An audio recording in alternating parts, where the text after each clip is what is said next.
Welcome,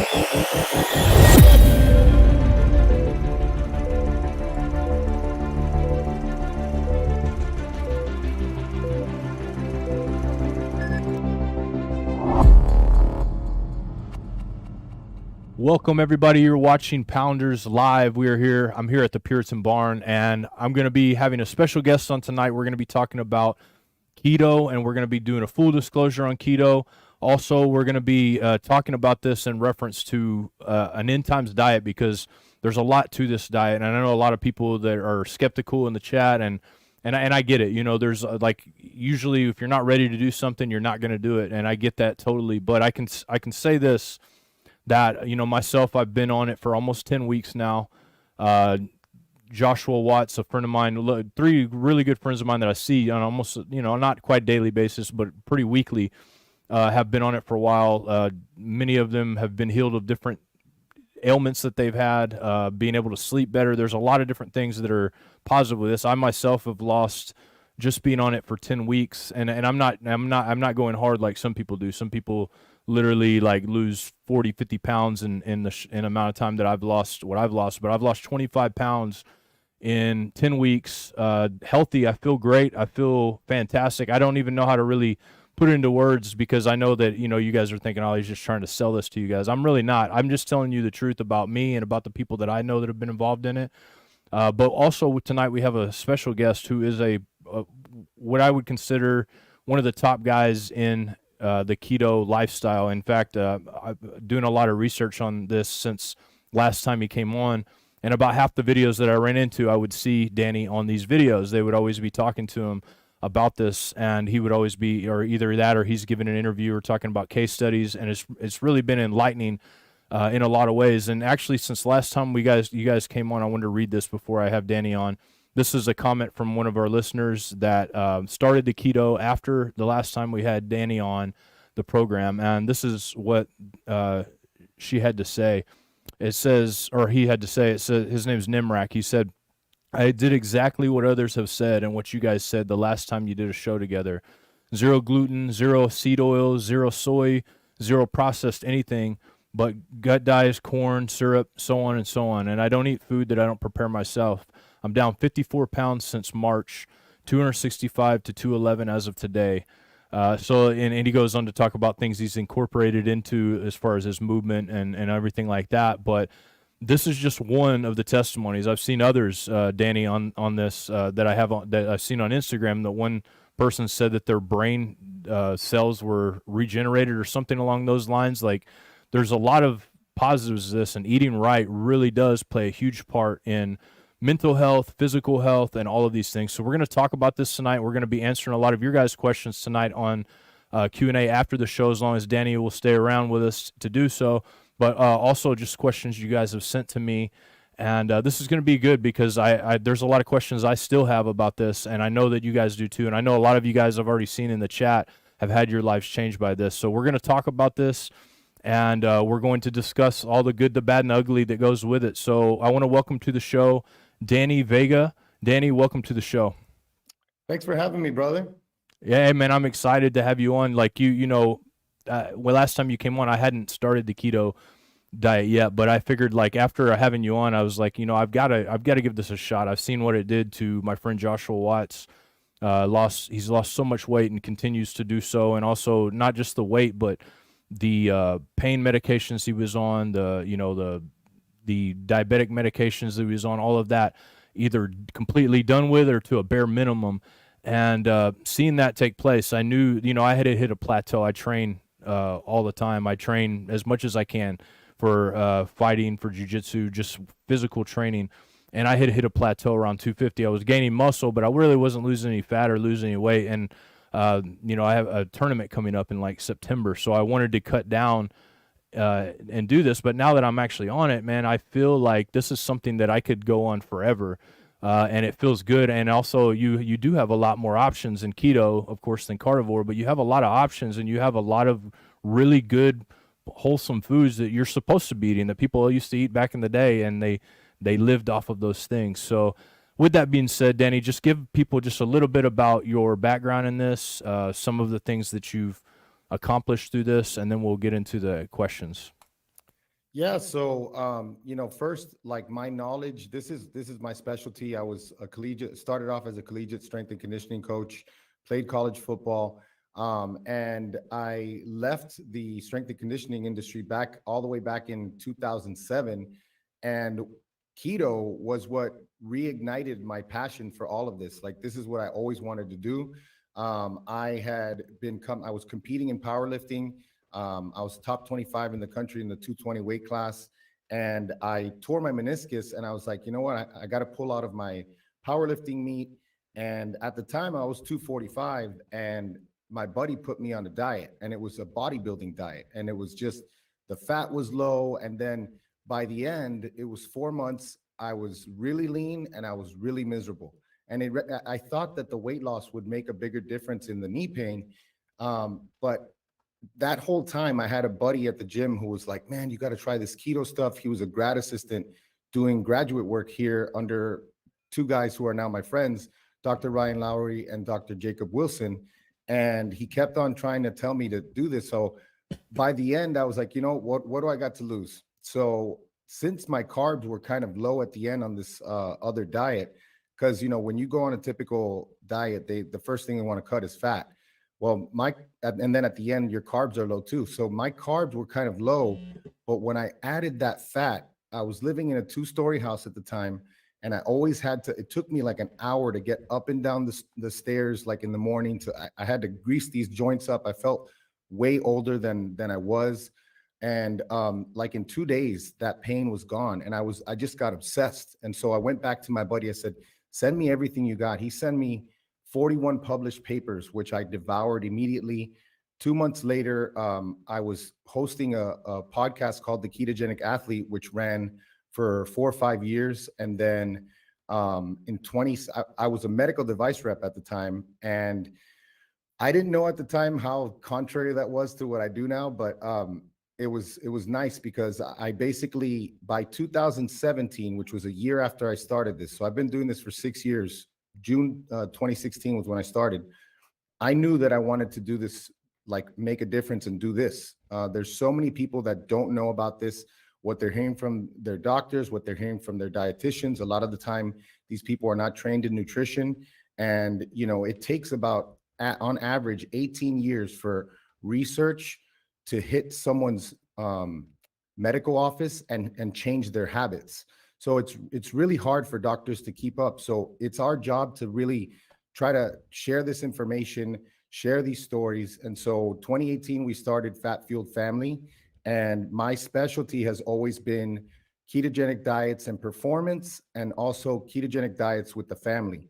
So that's what I've focused on these last several years, man. And we have so many stories. It's amazing when people see, they start to look at it in a way. I always tell people, like, you can't look at it with the brain that you have now.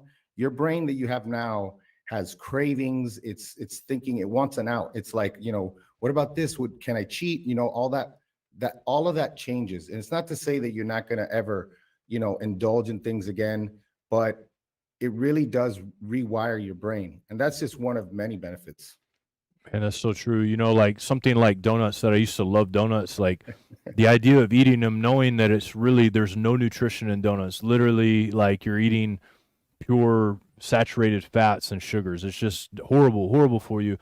And like as much as that's like, used to sound good to me, now I'm like, why would I do that to myself? Why after I've worked so hard really to build what I'm doing, why would I do that to myself? Like that's like kind of putting trash gas in your car. It just doesn't make any sense. And I totally get that. I mean, there are times that people do, splurge, I guess, and stuff like those things. But you're right. Your mind goes to a different place. I've noticed, if my ketones are at the proper level, like I don't crave any of that stuff ever. Like, I'm usually not even hungry, which is kind of why the idea of the apocalyptic diet thing kind of comes into play, because you can literally survive off your fat storage and not die, not like hit your insulin spiking or doing any kind of crazy stuff, just because you've got your body used to absorbing fat as calories rather than carbs. Am I right? What's the science to that?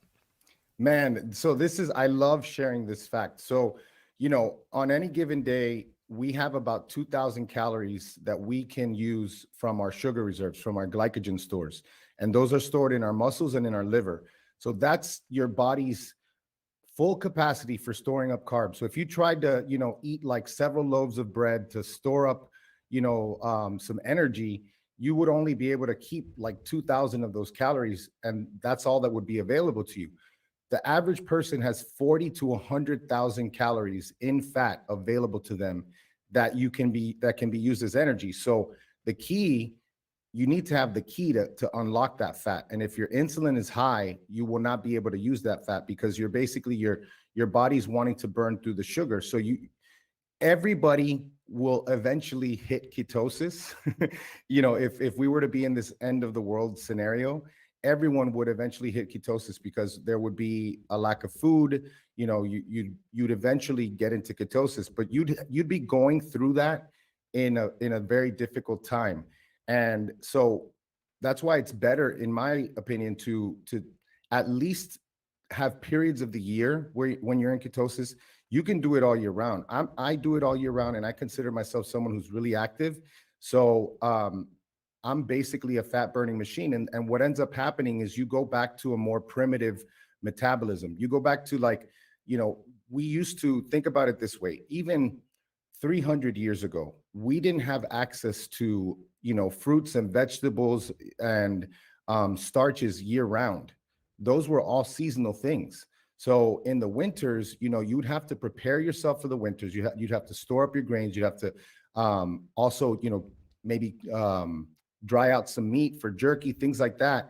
But now it's like we're always eating for the winter. We can fly our fruit in from South America. We go to grocery stores with full shelves. And so it makes more sense to eat at the very least seasonally. So in the summers, it would make sense. It would be okay for people to have a little bit more fruit, a little bit more carbs. But in the winter and in the fall, and I kind of eat like this all year round, and I reap the benefits. So, you mentioned the donut, like saturated fat is not a bad thing. That's something that we have to stop thinking about. Saturated fat becomes a bad thing. It becomes weaponized when we pair it with there's probably vegetable shortening in there, which is soybean oil or whatever they're using, a starch, and it's fried. And so yeah, then saturated fat becomes bad. I just had to say that because people are afraid of saturated fat, and saturated fat is actually the safest fat if you're not eating carbs, because things like polyunsaturated fats, which is all the seed oils, those have multiple double bonds to oxygen. So that means that they're much more at risk for oxidation, which oxidation leads to inflammation. And that's where all like cardiac diseases, that's where pain, that's where all of that comes from. Man, that's so true because you're right. Saturated fat. The only reason it's dangerous is because of the carbs. It's so interesting. And thinking of this as an end time scenario, like you could go for a long time without eating if your body's using fat. If you have the normal amount of fat that most Americans have in their body, even like right now I'm down to 225, which was my original uh, goal weight. But now that I'm here, I'm like, man, I could draw and I could still survive for probably a few weeks, if not maybe more than 40 days, maybe even longer than that without eating, and probably not feel hangry the whole entire time. That's one of the beauties of this thing too, because I used to eat a lot because I was always hungry. Like when you're training and you're doing other things, you're always having to eat like every few hours. And it creates this scenario to where your mind's always thinking about the next meal. You're always, if you're somewhere, you got to figure out where you're going to eat. This is like always on your mind, but this kind of frees your mind up to not worry about such things.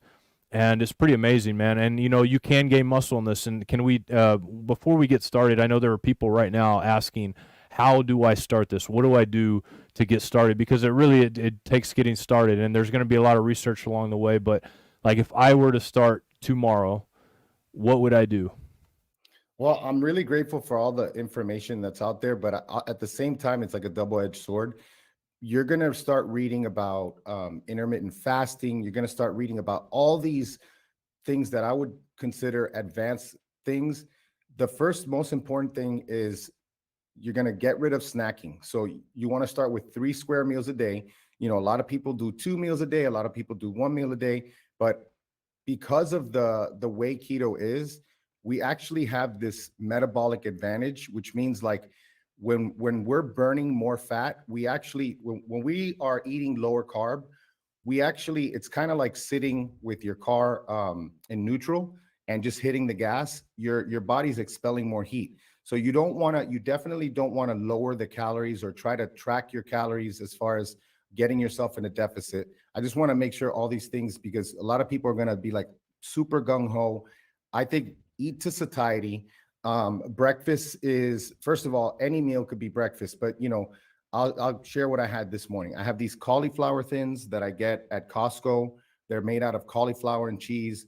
I had two of those with burgers and two burgers on top, eggs, and then cheese on top of that. That was my breakfast.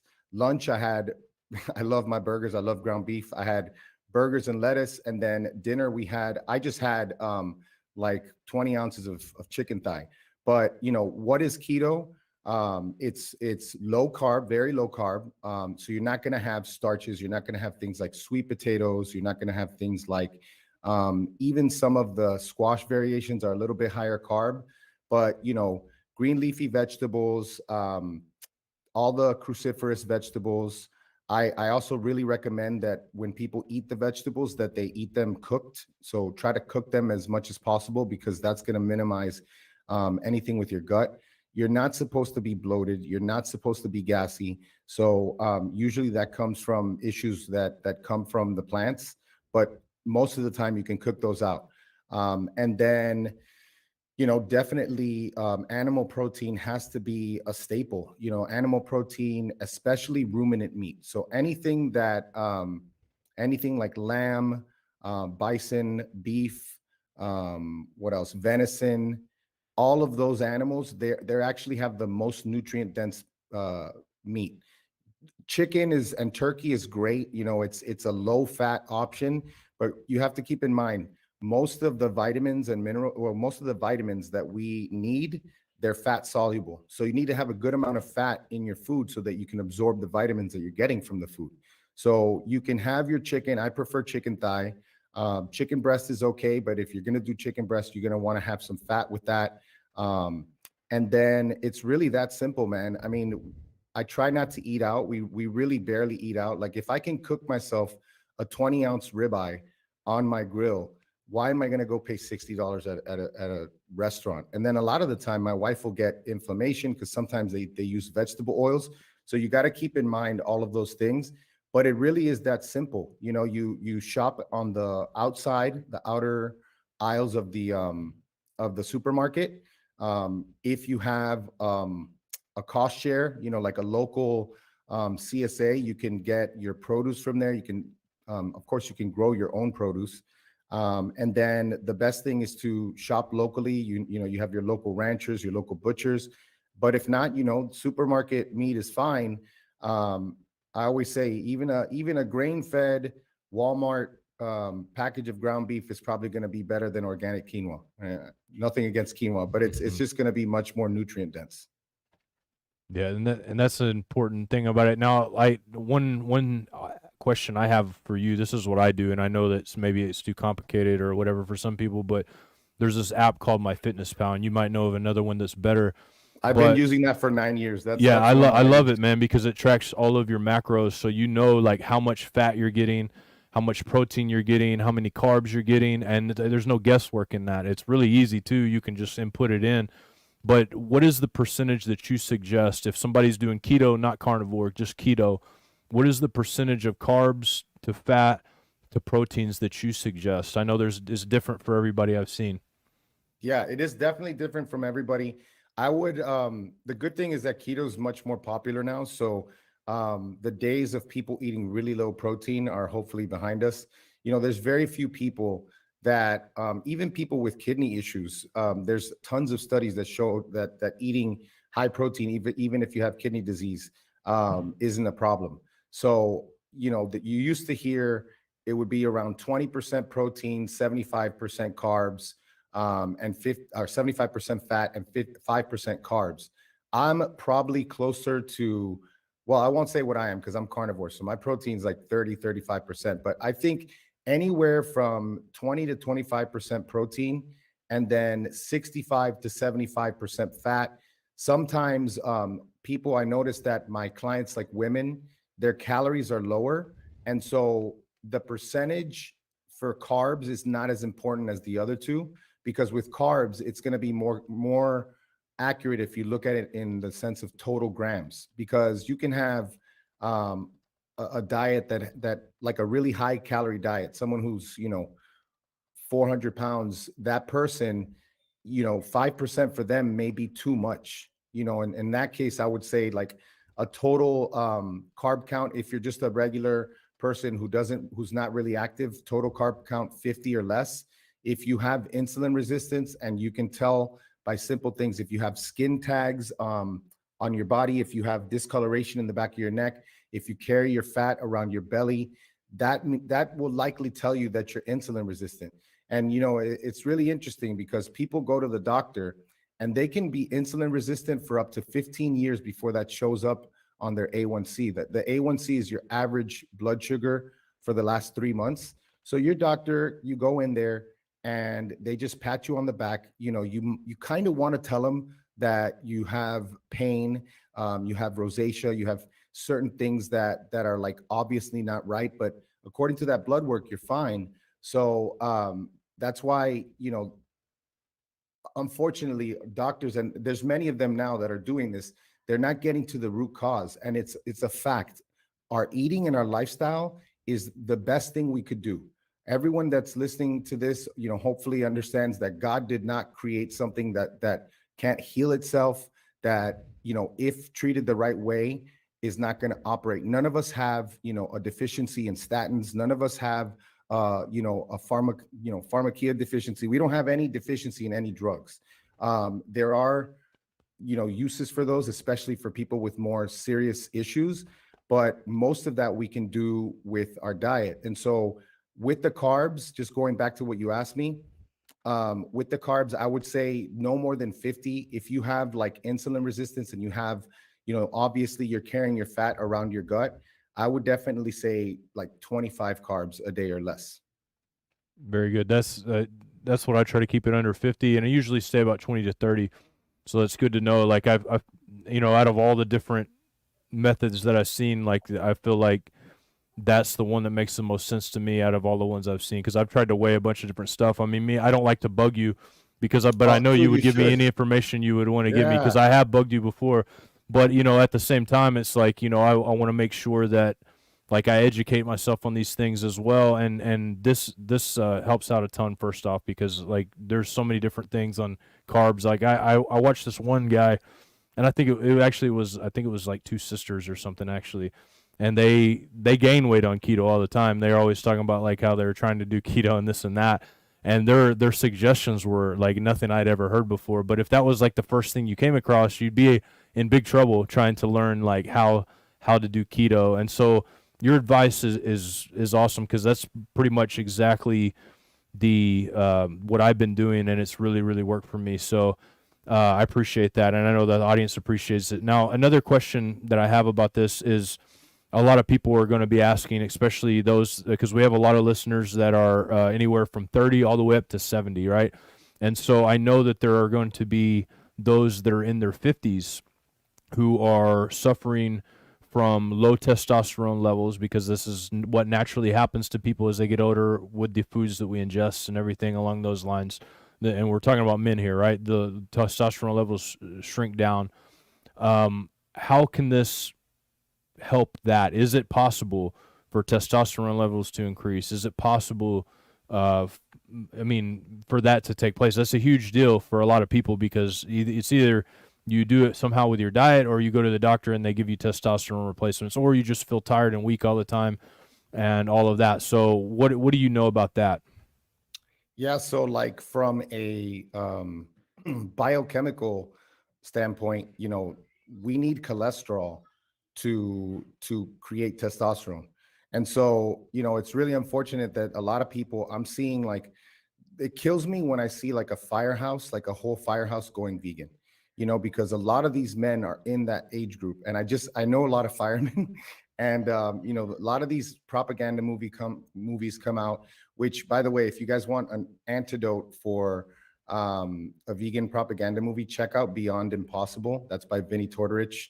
I just think that's a great one, because it does give you the truth. But as far as testosterone, cholesterol, we need cholesterol for testosterone. So if we're eating a diet high in cholesterol, that's the building blocks for testosterone. As far as studies go either way with this. I would say it's a wash. But if you want to ask an actual keto doctor, or look up someone who has plenty of case studies on this, there's Dr. Adam Nally, who's out in Arizona. He goes by Doc Muscles, I think, on Instagram. And he has, like, his average male who has low testosterone sees an increase of 20 to 30%. Wow. And so that's huge. But it's not just what keto offers that can help increase testosterone, it's what keto takes away. So, you have a lot of estrogenic foods. There's a lot of wheat is terrible. I mean, I know you know this, but they created Kellogg's for Seventh Day Adventists. I think it was Seventh Day Adventists to get them to stop from masturbating, I believe. And Oh so wow, I had no idea. yeah, this was like a big deal. And so, like, it's interesting to see how the agenda behind our food recommendations, that we need to have like 80% grains, and grains are terrible for our hormones. Most grains are GMO as well, and grains, just they cause inflammation if you just look at a grain. And now I'm not saying, like, back in the day grains were great, but the grains we have now are different. Number one. Number two, they're processed. And so they get into those carbs as we're chewing that oatmeal, that's turning into sugar in our mouth. So it's a very what's the word, high GI, high glucose index. I believe it's glucose index. So that's another thing I just want to sidebar on, is that if you gotta just not look at it in the amount of carbs, you gotta look at it at the sources. If you're eating a food that's a high GI carb, which most of the time you won't be able to, because you only have, let's say, 25 to 50 carbs, you're going to make your life much harder, because your blood sugar is going to go up, and then it's going to go down, and you're going to crave carbs again. So you want to have carbs that keep your levels steady throughout the day. But there's a ton of stuff that people take out that with a ketogenic diet, that and I think it's just interesting, John, that, like, people, like, just get healthier. They're like, what, I'm probably going to stop drinking beer every night. Beer is made from wheat. I'm going to stop doing that. And then it's like this compounding effect, and these people, like, you see them 3 months later, and it's crazy. Not Yeah. everybody has these transformation stories, so we shouldn't just be focused on the outward appearance. Ask yourself, how's your sleep? If you're not losing weight, start taking measurements, take pictures. Sometimes people are recomping, and they'll be lifting, and they're not losing as much weight on the scale as they want to, but their clothes are fitting different. So there's lots of things to think about. But yeah, testosterone, I would say keto is a net benefit for sure. Yeah, and one thing I can say about that too, at first, like, of course water weights come off quickly, but I noticed, like, at first I felt like, and of course I've never taken steroids or anything like that, but I felt like super strong, and like my muscle packed on very quickly at the beginning. Now it's kind of tapered off on that, but I changed up my workout routine a little bit too, kind of like kickstarting something different. Is that something normal you notice? I mean, the stench too, it smells like a person on steroids. It smells like that steroid stench that you always smell at well, not depending on what gym you go to, but you know what I'm talking about. It's probably like you that like oh, what's this? You have, when you first start, when you first go on keto, you have, like, acetone is a byproduct of ketosis. So that's a strong smell. People get keto breath. All of that goes away. What's happening at the beginning is that you're producing ketones, and so since you're producing ketones, a lot of the time they're coming out. You're urinating them out. That's why when people use those strips, it'll say they're in ketosis, but then, like, a month later, they'll use the urine strips, and then it doesn't say they're in ketosis anymore, but they haven't changed anything.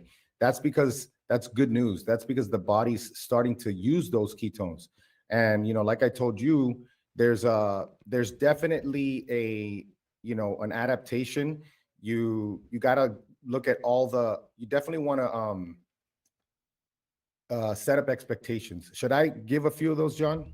Yes, please. Yeah, yeah, because I think that's important. So first of all, if you're working out, you're basically taking out your main fuel source.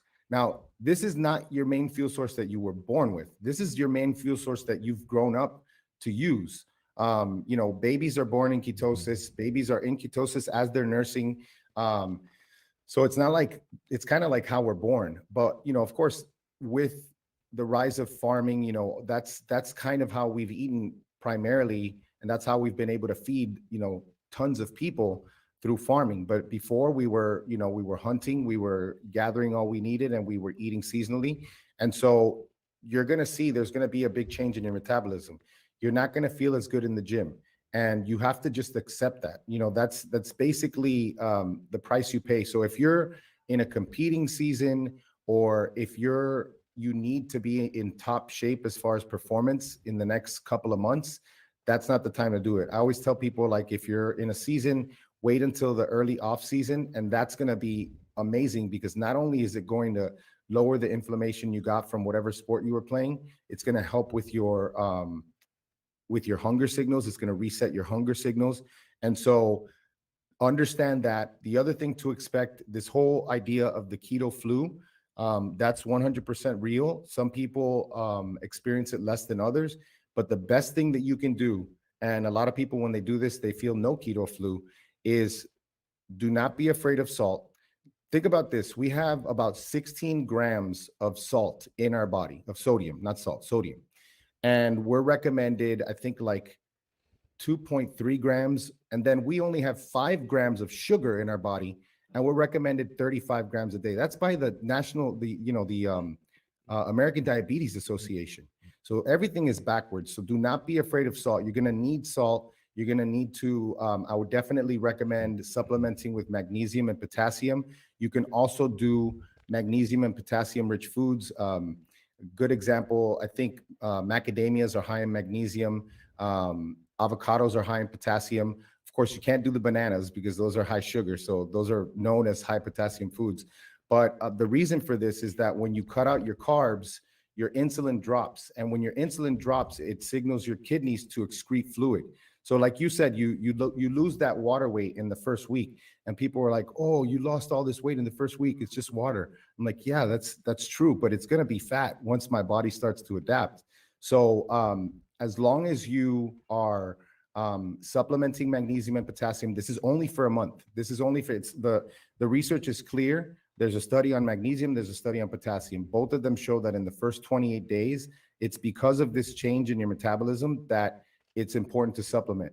After that, everything gets back to normal. Your kidneys are not in overdrive, like excreting all this fluid every day. It's just a natural byproduct.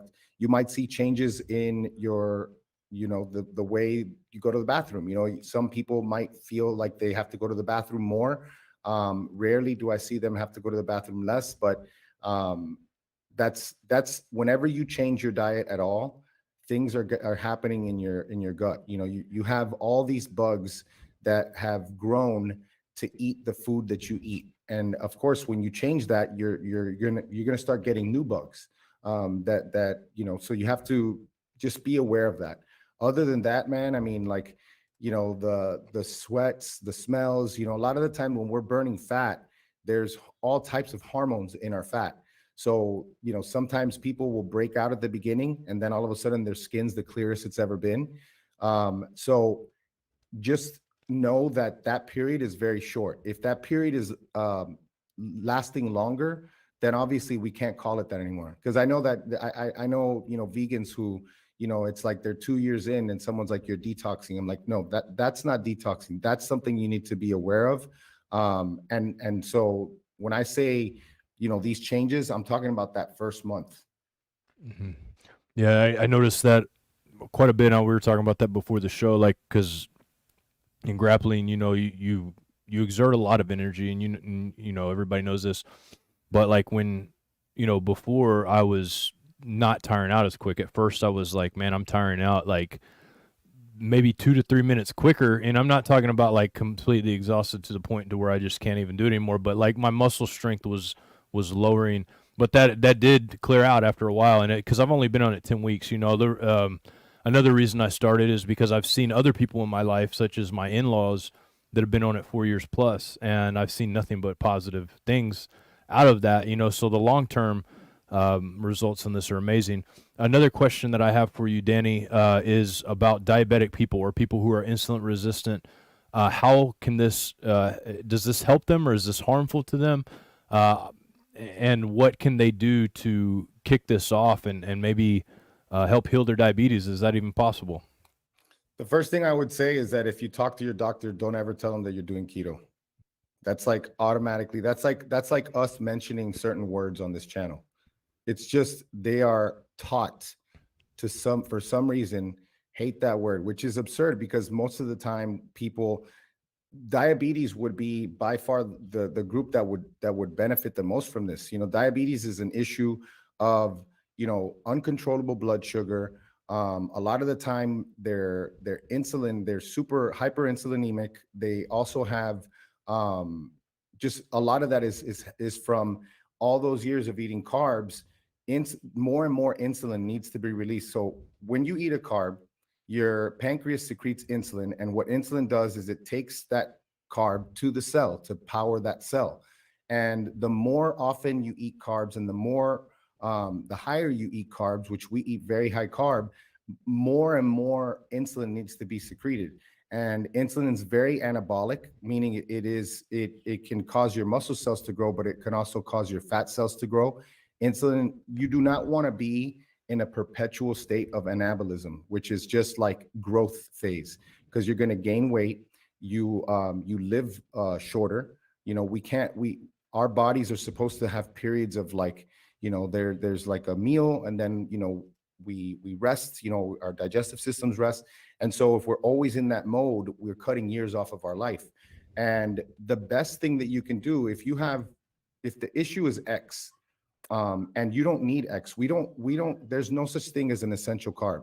There's essential amino acids, there's essential fats that we will die without. Both. Carbs are not essential. Now, someone will tell you, well, you need 120, or I forget how much it is a day of carbs to survive for your brain. And that's correct. You do need those. But guess what? You don't need to eat those. Your body creates carbs. If we weren't able to take what we basically do is our body takes triglycerides, and this is why triglycerides go down when people eat a ketogenic diet, because we're using those triglycerides to make sugar out of.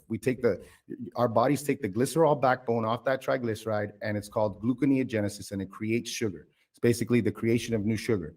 So yes, you do need carbs, but guess what? You don't need to eat those carbs. And so, the only thing that I would say is, if you're with a doctor, just tell your doctor that you're cutting down on your sugars. That seems to be a safe thing to say. And as you cut down on your sugars, you're gonna probably have to, if you're on insulin already, you're probably gonna. I mean, it happened with Joshua. You're probably gonna have to lower your insulin, because if you don't, you're gonna start getting hypoglycemic, and you're gonna feel terrible because that insulin is just working too hard, and you don't need it to do that anymore. A lot of people end up, if they're type 2 diabetics, a lot of people end up getting off of insulin. A lot of people lower their insulin. It depends on how far gone they are, like, how long that damage has been done. For the most part, people who are just taking some metformin to get their blood sugar lower, they might see that their metformin, they can lower their dosage or get off of it. Blood pressure goes down. That's another thing. For every gram of carbohydrate that you eat, you store about 3 grams of fluid. And so if we have high sodium, that is or lots of fluid, that partly contributes to blood pressure. So a lot of the problems that diabetics have, especially those who have pre-diabetes, metabolic syndrome is what they call it, that first 15 pounds that you lose, the weight loss gets increases your HDL. You might see that your cholesterol goes down. That first 15 pounds, you're going to start, if you have pain in your feet, you're going to start seeing all of those things in your extremities. You're going to start to see that feel better. And all of that damage that excess sugar was doing is going to go away. Now, someone will say, well, yeah, but if you get off of it, you go diabetic again. It's like, yeah, exactly, because that's the problem. So, we can't just look at it that way. It's like there are people who can do fantastic on a higher carb diet. I would say if you've truly given it that good college try, for a while now, you've tried to count your calories and you realize that you become like this insatiable monster because you have this blood sugar roller coaster. Keto will help you a ton. Now, fasting is something we haven't gotten into, but fasting is definitely something that not right away, but a lot of people with high insulin, they start to incorporate fasting. I would just say, like, everything that you do when you have like a chronic condition like diabetes, and also depending on how many related conditions, because when someone has diabetes, there's usually some blood pressure, there's usually obesity. So there's like a bunch of things going on. You want to just take it slow, and you don't want to start fasting right away, because I've had friends, I've had clients, that people that have sometimes started to fast, and then they're feeling terrible. So I always tell people, just focus on getting those foods right, and focus on that. Eventually you'll be able to go for some walks. That helps clear your glucose as well. It doesn't matter what diet you eat. I might have mentioned this when we were with John. Having a nice like 20-minute walk after dinner, across the board, every population, every single type of diet, it improves heart health. It helps clear the glucose from your dinner, the glucose response from your dinner. It improves your brain. And when we go to sleep, if we have low insulin, we're going to be able to burn more fat in our sleep. So that's just another added benefit. Most of the fat that we burn is through our breath. So if our bodies are in the right environment, then we will probably burn more fat when we sleep, and we'll start to burn more fat over time. And once you start getting that fat burning rolling, it's amazing. People just, Joshua's lost 70 pounds, dude, since March. Yeah. 70 pounds. Yeah. I'm blown away. I'm blown And away it too, happens every man. time. He feels so much better too. It's just it's really amazing. And I've seen, and I asked you that question, but I've heard so many testimonies of people that have completely gone off of their diabetic medications, their insulin. And I know, like, for myself, I check, like, once a week I'll check my blood sugar level, my ketones, maybe sometimes more than that, just depending on like how I feel for the day, because I like to get a feeling for like what my blood sugar is, what spikes it, what doesn't. And so far my blood sugar fasting is like in the 80s, and then 80s and 90s all the time, like never spikes, never has any issues. Like I feel like, you can ask my wife, I mean, she's just like a whole different person, right? Like my grumpy level is much farther down. Another testimony you can hear is John and Patricia just Patricia before just this said show. that. I heard that. Yeah, that was an awesome testimony of John. Really, John, and I know John doesn't care for me sharing with you this, but I've been worried about John, and his wife's been worried about him because his sleep schedule. He would sleep like 2 hours a night. That's it. Like that's it. That's like nothing. Like, your body cannot heal itself on 2 hours of sleep. It just can't do it.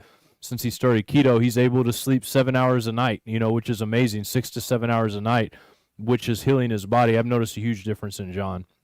It's been pretty awesome. Another question that I have for you. So when people are going through this process and they're starting cutting it all out, like you said, if you got blood sugar problems, or if you feel like you have blood sugar problems, if you feel weak when you can't eat, don't eat, and all this, fasting sometimes is very dangerous, right? It can be really super dangerous. But when you get yourself into a ketosis level and your blood sugar's right, it's actually really, really simple. Like I used to, when I would fast for 24 hours or 3 days, I would be struggling the whole time. Like I felt like I was going through a drug withdrawal, like for real, and it felt awful. Like I felt like so bad. But now it's like it literally is no thing. Like my body, I go train, and I've been fasting, and I'm sitting there, burning 3,000 or 4,000 calories in one training session, and I feel great, right? So it's pretty amazing. Yeah, I mean, like it's amazing. Fasting, I can't believe you did fasting before keto. Like a 3-day fast. Oh, it was miserable. I'd never done anything like that. But also my walk was it wasn't where it is now. But like, it's funny, fasting came with me with keto, it just became easy. It's like, I would say if people want to start with 12 hours, go from 8 to 8. And then after a few days you can change it to a 14-hour fast. A lot of people, man, I would say the majority of people who do keto with intermittent fasting are doing 16-8. So now I will say this, because this I just came back from my favorite keto conference, KetoCon, where I spoke. And I've been reading this for years, and this is definitely the harder way to do it. But if you want to get the best benefits, the best sleep, the best metabolic benefits, you want a nice early fasting window. So a lot of people do 12 or 1 p.m. to like 8 or 9 p.m. Um, the best, if ideal, and if you can't do this, start with the 12 to 8, but it would be closer to like a 10 to 6, because Cynthia Thurlow, she was one of the speakers. She had some really good information on that. And I have, my Aura Ring, which is charging right now, but my Aura Ring tells me my deep sleep, my REM sleep, my heart rate variability. And if it's almost always when I put like 3 or 4 hours between my last meal in bed, my deep sleep is the best. My heart rate variability is the highest. You want heart rate variability high and heart rate low. And so that would be something to consider. And then as far as like, when you start to get into like the 24-hour fast, the 48, the 72, I have, a friend here in Tampa, Dr. Dominic D'Agostino. He does work with the armed forces. He does, I think, with the Navy. He's basically studying oxygen toxicity seizures. So when the SEALs like have to go underwater and they're only using an oxygen rebreather, it turns out when you're in ketosis, you can go much longer without your brain being affected by, because they can't have bubbles showing up when they're in enemy territory. But anyways, I bring him up because he's done a 5-day fast and then gone and like deadlifted 500 pounds for 20 reps. This Wow. guy is like 6'1", 220, 230 pounds. He looks like Clark Kent, but much bigger. He's got his glasses on, and he's not like the hugest guy, but he's strong. And if anybody knows about this, it's him. He does this, he researches this. What I will say is, if you do a longer fast, the smartest thing to do would be to break your fast with some bone broth. Because if you go a few days without eating food, you'll notice that if you just go right at it, it's going to go right through you. You're going to get the runs. And so bone broth is a great thing to start with right away. When I do like a 72-hour fast, of course, read Isaiah 58 when you do a long one. That's the best thing you could do. And then when you break your fast, I'll do like a bone broth, and you can either make your bone broth, but now you got companies like Bonafide Provisions. You can get them at supermarket, Sprouts, of course, Whole Foods, and Fresh Market. In the frozen section, I think Walmart even has Bonafide Provisions, and this is high quality bone broth. So you have some of that, and then maybe like an hour later, I'll do eggs. Eggs always seem to agree with me. And then maybe like in a few hours, then I can kind of resume eating. You kind of got to ease your digestion back into it. Yeah, yeah. I think that's a. I'm not tried that, but I'm going to take note of that and do that. I noticed like on the 16-hour fast, like that if I, like you were saying, stop eating hours before you go to bed. The days that I feel the most like benefit from it, and maybe there's some science to this, but is the days that I go to the gym early in the morning and then don't break my fast till after I get done at the gym. I don't know how to explain it, but it feels like my body is working much harder to burn the fat that I have, and also it feels like my muscles and everything like that are actually there's more strength and there's more energy in that level. I don't know why, but that's the way it feels. Is there any science to that? Well, I mean, when your insulin is low, you're in fat burning mode, and that if you're feeling that already, then you definitely hit a level of fat adaptation. So you're turning on that switch. You're basically, your body is starting to just use its fat. It's becoming more efficient. Um, the fact that people do better eating like that early window, having like that, like 10 to 6, so that window, there's a great study where they basically fed these people the same meals, I think at 7:30 a.m. and 7:30 p.m. I think it was something like that. And the postprandial, which means like the after meal sugar response, blood sugar response, was much higher at night for the same meal. So it suggests that we're wired to eat in the daytime and sleep at night. We lost an hour of sleep when the incandescent light bulb came on. Like, those Puritans were going to bed like at, 8:30. They were going to bed super early, so they probably had a big huge breakfast before they went out to work. Or maybe they went out to work. No, they probably had a big huge breakfast, went out to work. They got home. By the time they got home, they all sat and ate together, and that was probably like, maybe 4 or 5 in the afternoon, and they were done. And that way, I mean, we're eating, I think I read somewhere, we're eating up to 11 meals a day if you count like the frappuccinos and all the, people are eating candy. They got candy in their at their work, and things like that. That you never give your body a chance to heal itself. Your body's always metabolizing food, and um, that's a problem because you're never going to be able to heal yourself. And they're only doing about maybe 5% of the work that the old timers used to do, right? They're not doing, no, none of us are out there busting our butt 24 hours, well, from dusk till dawn. Like, at least not, even the farmers that I know, they're sitting on tractors, right? Most of them, and Yeah. they are working, but it's not the same, right? The Amish know a little bit more about that, I guess. But man, I mean, a huge difference in our lifestyles now compared to then. And that's why you can't really compare sometimes the old lifestyle of eating versus the new, because people are always like, well, in the Bible they ate all of these different grains and all of this, and I'm like, yeah, but they also They worked burned it and all walked off. everywhere they went. Like, they were like constantly getting their calories in, right? They were constantly walking and doing these things. So things are a little different now, and most of us have jobs where we sit in front of a computer, like, 90% of the day, like myself. And so we have to adapt to that, and make provisions to keep ourselves in a healthy way. I know this, and if this doesn't convince you guys to want to get in shape, then it's going to be hard to really convince yourself to do so. But because you do have to want to do it, we can't talk you into it. But one thing that you're going to notice, like Big Day, he noticed expectations, but you're going to notice your mental health is so much better. This is a huge thing, because when you are inflamed, when you're hurting, and from your guts are hurting from the day before you just smashed a pizza, and you wake up and your stomach feels like some 300-pound wrestler punched you in the gut.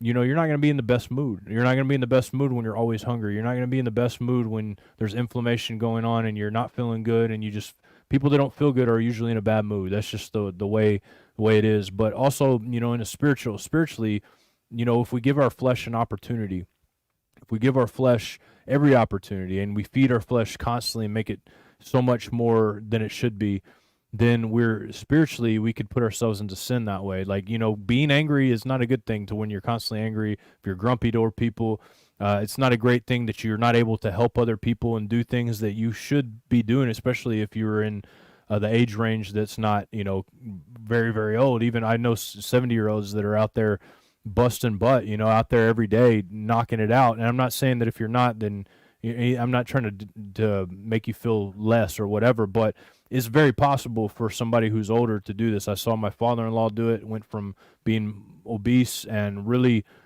sick all the time to now he does CrossFit. You know what I mean? He's doing it all the time through keto, like just feeling really, really good.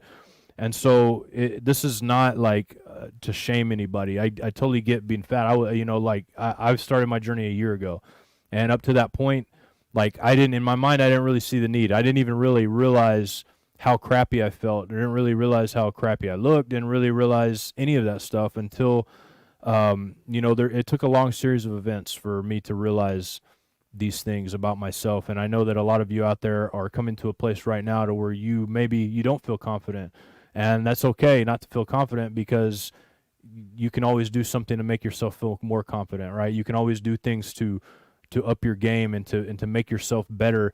And so it's never too late. There's this one guy, Danny, I want to have on. I think he's in the 400-pound range now, but he started around 600 pounds, and he's Wow. on a weight loss journey right now. And it's amazing to me because when you're at that weight, 600 pounds, you got to feel hopeless.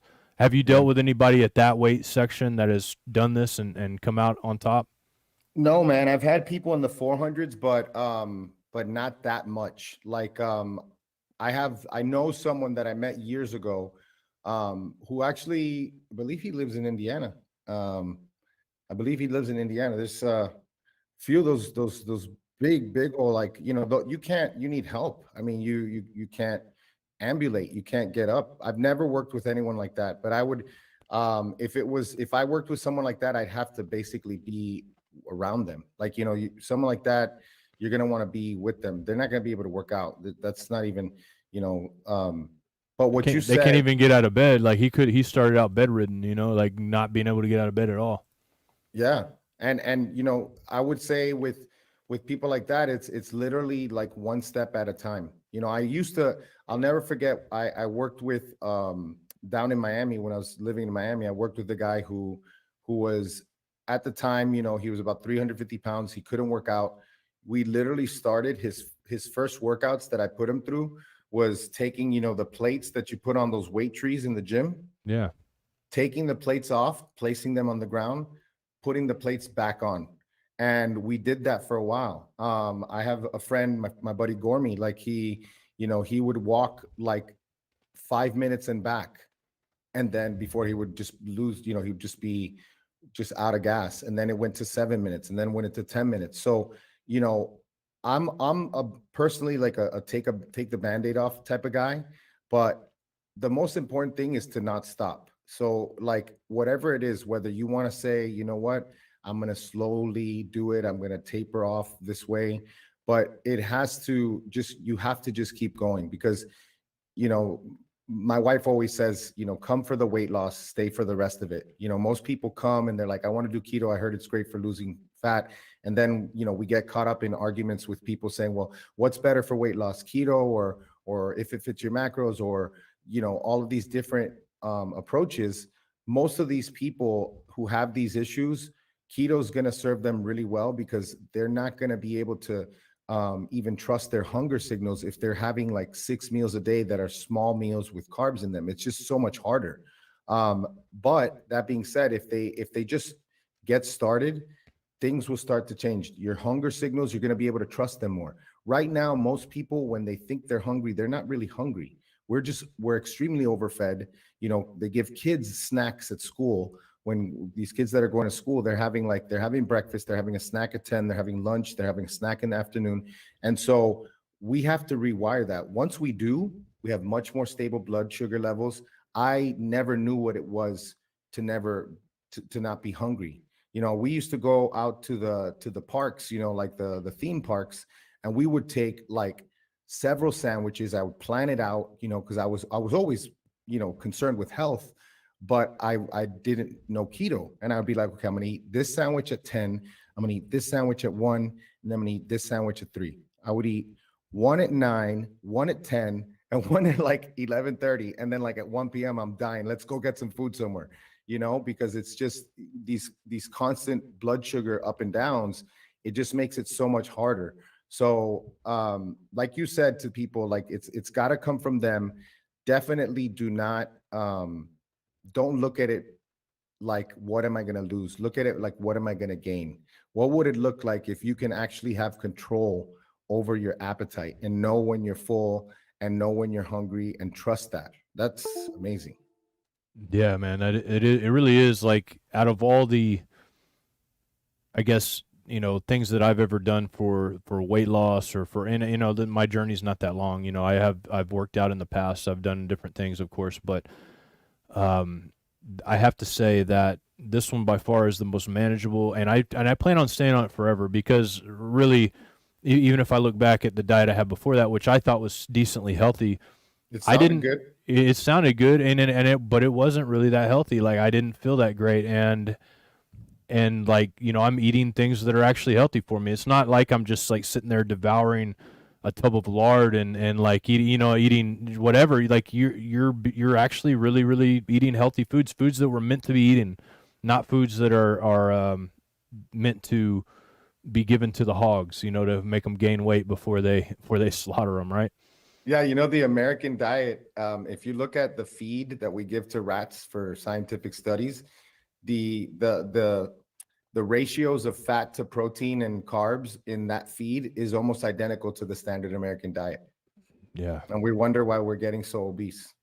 So true. And so I want to say thank you for coming on. I want to ask if you would stick around for a Q&A, which we're doing over on Pounders Live channel. The link is in the descriptions. Also, the link to Danny's channel is in the description. You can find Danny on Instagram. You can find him on YouTube. You can find him on I don't know if you're on TikTok or not. I know you're on Facebook. I have an account, but I don't. Yeah, you and your wife, we're very inspirational, Fat Fueled family.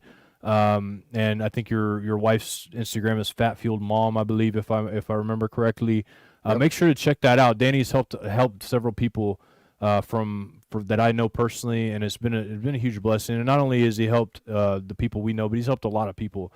Like your list of clients is somewhat impressive. I know that you're not out here touting it off, but pretty amazing, And I just want to say thank you first off, Danny, for really kind of changing one of my friends' life, and in turn, motivating me to try this thing. And it's a debt that I don't know. Hopefully, I'll repay it one day. But I appreciate it, man.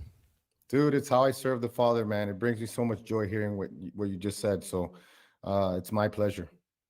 All right, guys, thanks so much, and make sure you guys subscribe, pound the like button, go over to check out Pounders Live, subscribe to that. We're going to be doing our Q&A. Bring your questions, make sure to put them in all caps, and we'll get to those. Thank you so much, and we will see you guys next time. You are watching Pounders Live.